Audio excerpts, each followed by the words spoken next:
Hello friend, welcome to my YouTube channel. इस video में हम बात करेंगे, आपने अभी एडमिशन लिया है और आपका एडमिशन कंफर्म हो जाता है तो आपको एडमिशन कंफर्म होने के बाद क्या करना होता है, यानी कि एडमिशन कंफर्म होने के बाद आपको एग्जाम कब देना होता है, असाइनमेंट कब सबमिट करना होता है, बुक का क्या स्टेटस रहता है, आपको स्टडी मटेरियल कैसे मिलता है और आपका क्लासेस वगैरह का क्या शेड्यूल रहता है, आपको क्लासेस कैसे लेना होता है और बाकी आपको क्या क्या करना होता है। यानी कि आपका एडमिशन कंफर्म हो जाता है तो आपको बहुत कुछ करना होता है, जिसके बारे में इस वीडियो में मैं आप सभी को पूरा कंप्लीटली बताने वाली हूँ। तो वीडियो को कंप्लीट देखिए और चैनल पर पहली बार आए हैं तो चैनल को सब्सक्राइब करके बेल नोटिफिकेशन को भी ऑन कर लीजिएगा, ताकि इग्नू से रिलेटेड सभी इन्फॉर्मेशन आप सभी को हमारे चैनल से टाइम टू टाइम मिल सके। तो चलिए स्टार्ट करते हैं। तो देखिए, सबसे पहले आपको क्या करना है, जब आप एडमिशन लेते हैं तो आपका एडमिशन कंफर्म हो जाता है तो आपके पास कंफर्मेशन का जो है एक ईमेल भेजा जाता है इग्नू की तरफ से, जो आपका एडमिशन कंफर्म हो चुका है। उस ईमेल में आपका कुछ डिटेल्स रहता है और आप जिस भी प्रोग्राम में एडमिशन लिए उस प्रोग्राम का कोड और सब्जेक्ट कोड आपको दिया जाता है। और देखिए, जब आपका एडमिशन कंफर्म हो जाता है तो आपको इग्नू की तरफ से जो है एक स्टूडेंट एप्लीकेशन फॉर्म दिया जाता है, जो कि आपका ये होता है, ये आपको संभाल कर रखना होता है। इसमें जो है आपका सभी डिटेल्स रहता है, जो आपने एडमिशन के टाइम क्या क्या फिल किया था, और आपको इस एप्लीकेशन फॉर्म में ये भी बताया जाता है जो आपने कौन से कोर्स में एडमिशन लिया है। यहाँ पर आपका सब्जेक्ट कोड भी दिया जाता है, जिस जिस सब्जेक्ट में आपने एडमिशन लिया है। और आपका एडमिशन कंफर्म हो जाता है तो आपको अपना अकाउंट जो है एडमिशन पोर्टल पर से ही लॉगिन करना होता है। यहाँ पर आप नीचे आएंगे तो यहाँ पर आपने जो भी यूज़र नेम बनाया था वो आपको यहाँ पर डालना होगा, और आपने पासवर्ड बनाया होगा वो भी पासवर्ड आपको यहाँ पर डालना होगा। फिर यहाँ पर जो आपका ये वेरिफिकेशन कोड है यहाँ पर आपको लिख देना है, फिर आपको लॉगिन पे क्लिक कर देना है। तो इस तरीके से आप अपने अकाउंट में लॉगिन हो जाएंगे और यहाँ पर आपको माई एप्लीकेशन पे क्लिक करना है। फिर यहाँ पर आपको एप्लीकेशन समरी दिया जाता है। यहाँ पर आपका अगर एडमिशन कंफर्म हो जाता है तो यहाँ पर आपको अपना कंट्रोल नंबर दिया जाता है, इनरोलमेंट नंबर दिया जाता है, और बाकी आपने जिस भी कोर्स में एडमिशन लिया है वो आपको बताया जाता है। और यहाँ आपके रीजनल सेंटर का नेम रहता है और स्टडी सेंटर का नेम रहता है।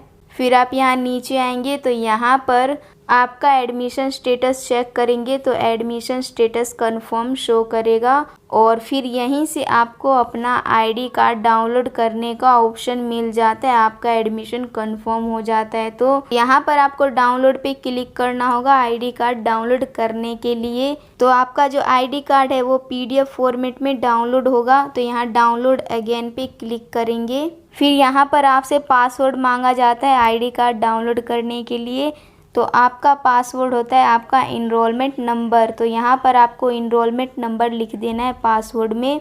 फिर यहाँ पर ओपन पे क्लिक करेंगे। देखिए, आपका जो आईडी कार्ड होता है ये आपको कुछ इस तरीके से देखने को मिल जाता है।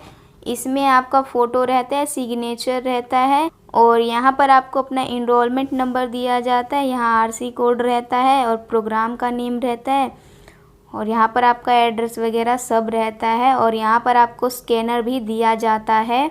तो आईडी कार्ड आपके लिए काफ़ी ज़्यादा इम्पोर्टेंट है, क्योंकि आप कॉलेज में जाते हैं तो कॉलेज में आपको एंट्री आईडी कार्ड से ही दिया जाता है। तो आपने आईडी कार्ड डाउनलोड नहीं किया है तो कर लीजिएगा। और देखिए, जब आप अपने अकाउंट को लॉगिन करते हैं एडमिशन पोर्टल पे से तो यहाँ पर आपको एडमिशन डिस्क्रिपेंसी में क्या बताया जाता है, यानी कि अगर आपके डॉक्यूमेंट्स में कोई भी प्रॉब्लम रहता है तो यहाँ पर आपको बता दिया जाता है। जैसे कि आपको कोई डॉक्यूमेंट्स आपने अपलोड किया है वो आपका सही से दिख नहीं रहा है तो यहाँ पर आपको दोबारा से स्कैन करके अपलोड करने के लिए बोला जाएगा। आपके डॉक्यूमेंट्स में प्रॉब्लम रहता है जब भी आपका एडमिशन कंफर्म नहीं होता है। बाकी अगर आपका सब कुछ सही रहता है तो यहाँ पर आपको नो डिस्क्रिपेंसी बताया जाता है, यानी कि आपका सब कुछ सही है और आपका एडमिशन कंफर्म हो गया है। और देखिए, जब आपका एडमिशन कंफर्म हो जाता है तो आपके लिए काफ़ी ज़्यादा इम्पोर्टेंट होता है इग्नू का स्टूडेंट पोर्टल। तो यहाँ पर इग्नू में जितने भी स्टूडेंट एडमिशन लेते हैं सभी को यहाँ पर अपना अकाउंट बनाना होता है स्टूडेंट पोर्टल पर, यानी कि इस स्टूडेंट पोर्टल पे से जो आपका सभी काम होता है इग्नू का। यहाँ पर अगर आपको अपना स्टडी सेंटर चेंज करना है या फिर रीजनल सेंटर चेंज करना है या फिर एड्रेस वगैरह चेंज करना है तो यहाँ से आपका सब कुछ होता है। बस आपको यहाँ पर अपना अकाउंट बनाना होता है, तो अकाउंट आप यहाँ से बना सकते हैं न्यू रजिस्ट्रेशन पे क्लिक करके। तो यहाँ पर आपका सभी कुछ डिटेल्स वगैरह डालना होगा। तो अब बात करते हैं आपके बुक के बारे में। तो देखिए, जब आप एडमिशन पोर्टल पर एडमिशन लेते हैं तो आपको वहाँ पर 2 ऑप्शन दिए जाते हैं। एक तो आपको बुक कैसे चाहिए, यानी कि आपको बुक प्रिंट चाहिए या फिर PDF फॉर्मेट में चाहिए, तो वो आपको सेलेक्ट करना होता है। तो PDF फॉर्मेट में आपको ऑनलाइन ही प्रोवाइड किया जाता है, और आपको प्रिंट चाहिए तो आपको पोस्ट ऑफिस के द्वारा आपको बुक दिया जाता है। बाकी इग्नू की तरफ से आपके लिए ई ज्ञान कोर्स पोर्टल दिया गया है, जिस पे आप अपने सब्जेक्ट का जो है बुक डाउनलोड करके PDF फॉर्मेट में पढ़ सकते हैं। बाकी आपको इग्नू की तरफ से ई कंटेंट वेबसाइट भी दिया गया है, यहाँ से भी आप अपने स्टडी मटेरियल को डाउनलोड करके पढ़ सकते हैं। तो देखिए, जब आपका एडमिशन कंफर्म हो जाता है तो उसके 1 महीने बाद इग्नू की तरफ से इंडक्शन मीटिंग करवाया जाता है, यानी कि इंडक्शन मीटिंग होता है। तो इंडक्शन मीटिंग में आपको यही बताया जाता है जो आपको इग्नू में कितने प्रोग्राम क्या चीज़ ऑफ़र किए गए हैं, आपका असाइनमेंट वगैरह कब सबमिट करना हो, एग्ज़ाम वगैरह कब होगा, तो ये सब कुछ आपको इंडक्शन मीटिंग में बताया जाता है।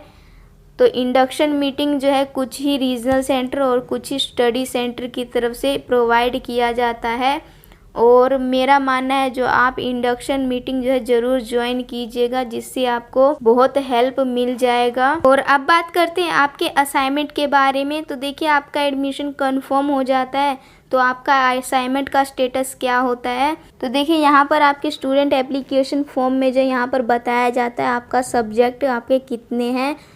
तो यहाँ पर जैसे 8 है तो इन 8 सब्जेक्ट का असाइनमेंट बनाना होगा। आपके पास जितने भी सब्जेक्ट हैं आपको सभी का असाइनमेंट बना करके सबमिट करना होगा। और असाइनमेंट का क्वेश्चन पेपर आप सभी को इस वाले वेबसाइट से डाउनलोड करके बनाना होता है। और अब बात कर लेते हैं आपके असाइनमेंट सबमिशन डेट के बारे में। तो देखिए, जून एग्जामिनेशन के लिए आपको अपना असाइनमेंट मार्च में सबमिट करना होता है। लास्ट डेट आपका 31 मार्च होता है, लेकिन इसको एक्सटेंड कर दिया जाता है। और दिसंबर एग्जामिनेशन के लिए आपको अपना असाइनमेंट सितंबर में सबमिट करना होता है। लास्ट डेट 30 सितंबर होता है, लेकिन लास्ट डेट को एक्सटेंड किया जाता है। और अब बात करते हैं आपके एग्ज़ाम के बारे में। तो देखिए, आप जुलाई 2022 सेशन में एडमिशन लेते हैं और आपका एडमिशन कंफर्म हो जाता है, तो आपका एग्ज़ाम कब होता है। तो देखिए, यहाँ पर जो आपका एग्ज़ाम है इग्नू में 2 ही सेशन में होता है, एक तो जून में होता है और एक दिसंबर में होता है। तो आपने जुलाई 2022 सेशन में एडमिशन लिया है किसी भी सेमेस्टर बेस्ड प्रोग्राम में, तो आपका जो एग्ज़ाम है वो दिसंबर 2022 सेशन में होगा, और असाइनमेंट आपको सितंबर में सबमिट करना होगा। और अगर आप किसी भी ईयरली बेस्ड प्रोग्राम में एडमिशन लेते हैं जुलाई 2022 सेशन में, तो आपका एग्ज़ाम जून 2023 में होगा और असाइनमेंट आपको मार्च 2023 में सबमिट करना होगा। और अब बात करते हैं आपका पढ़ाई कैसे होता है जब आप एडमिशन लेते हैं। तो आपका पढ़ाई जो है आप स्टडी सेंटर पर जाके कर सकते हैं। और अब बात करते हैं आपके क्लासेस के बारे में। तो देखिए, आपका क्लासेस का जो शेड्यूल है वो आपका ऑनलाइन भी होता है। इग्नू की तरफ से काफ़ी ऐसे वेबसाइट है जो ऑनलाइन प्रोवाइड किए गए हैं क्लासेस वगैरह।